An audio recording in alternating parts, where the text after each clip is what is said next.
We have talked about graphing the sine function, and now we're going to kind of go the other way. So we're going to work backwards here, and we're going to start by given the graph, can we come up with what the function was? And we're going to be looking specifically at sine functions. However, this procedure is the same for any trig function, and as we get into those, we'll maybe do a couple examples for those ones as well.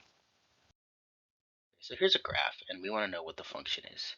So recall that there's a few things we need to know, right? If we write the standard form of a trig function, it's y is equal to a times the sine of omega times x plus phase shift, minus right there, doesn't matter, and then plus b. And so we need to find all of these things for this particular graph, or for this function.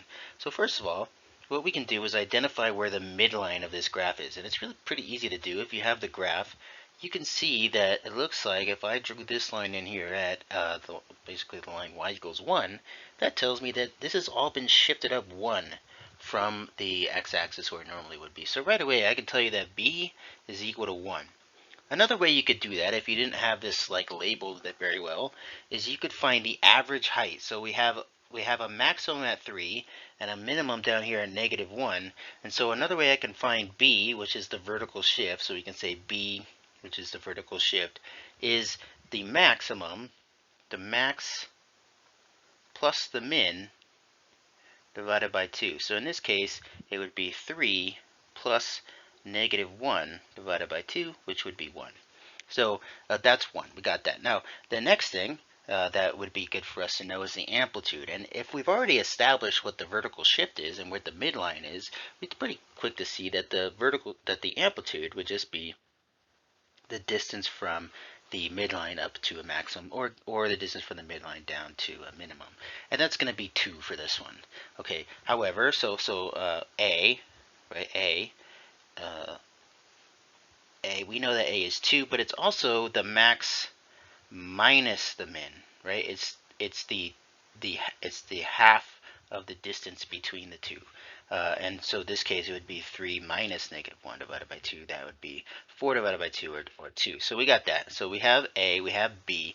Now what we have to do is think about what we're given. We can only go off of what we're given here. And if I am looking at sine, if I'm asked to find the sine function that represents this graph, I can only look at, I gotta find a period here. And so what I'm looking at is this point right here, because I know that sine starts on the midline, and this point right here, because that would represent the distance from here to here would be t. That is a period, okay? So the distance here from -pi/4 to +3 pi/4, if we subtract those, right, 3 pi/4 minus -pi/4, that's pi. Okay, that's 4 pi/4 of pi. So t is equal to pi, and we know that omega is equal to 2 pi divided by t. And so, t, and t is pi, right? So sorry, it's too many steps. So 2, omega is 2. Boom, got omega. And then the last thing I have to identify here is the distance that I would have shifted sine over. So sine would normally be along this line. This is the line x equals 0, the y-axis.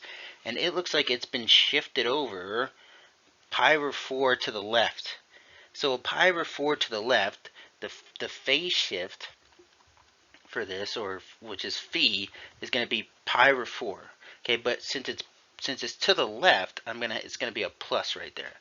So now all that's left to do is to write what this function is, and this function is just gonna be, well, we'll just make it not a function. Y equals a, which we said was 2, times the sine of omega, which we said was 2, times x, and then the phase shift plus pi/4. Okay, and then the vertical shift of 1 plus 1. So if you went to Desmos or something, or you put in a graphing calculator or graph that, you would have the graph that we see there. And that's how we can kind of reverse engineer a graph in order to come up with the function. We got one more example. Okay, this one's a little different looking, but we still want to know the same information. So y equals a times the sine of omega times x minus phi plus b. Okay, now same process, right? I want to know what the vertical shift is. So b, which is the vertical shift, is the maximum plus the minimum divided by 2. I could also just look at it, right? So if the maximum is 0 and the minimum is negative 2, I would say negative 2 divided by 2 is negative 1, right? Or again, obviously the midline is clearly here at negative 1. So the vertical shift for this is negative 1. The amplitude, okay, the amplitude, we can calculate that if we had only maximum minimum values, is the maximum minus the minimum divided by 2.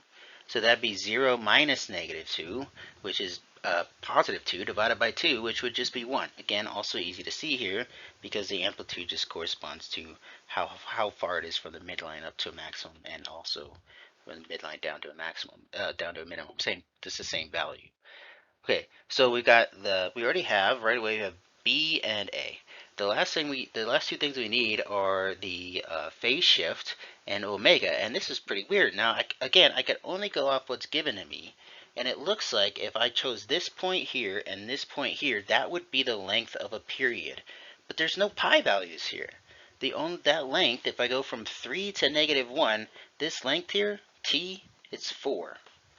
Okay, it doesn't have pi anymore. So that's weird. What is that going to do for us? Well, nothing really. It's omega is equal to 2 pi over t. And so t is 4. So that means omega is pi over 2. So omega now has the pi in it instead of the period itself having pi in it. So we have omega, that's no problem. And then the phi, that phi value there, if we look at that, we've got, hold on a second, the phi value. So where we would expect sine to start here and do something like that, right? But instead, it's been shifted over to the left by 1. Okay, so we have like a phi would be like a positive 1 kind of, right? We put a plus right there. So now all we have to do is write the function. We would have y is equal to a, which is 1, don't even write it, times the sine of omega, which is pi over 2, times x, and now we will shift it 1 to the left, so we're going to add 1, and then finally the vertical shift here was 1 down, right? Negative 1, so negative 1. And that's it. That is how you take these sine graphs and kind of think about all the different stuff that you need, and systematically get it the information and then write what the function is. That process is the same. It's very, very similar for cosine.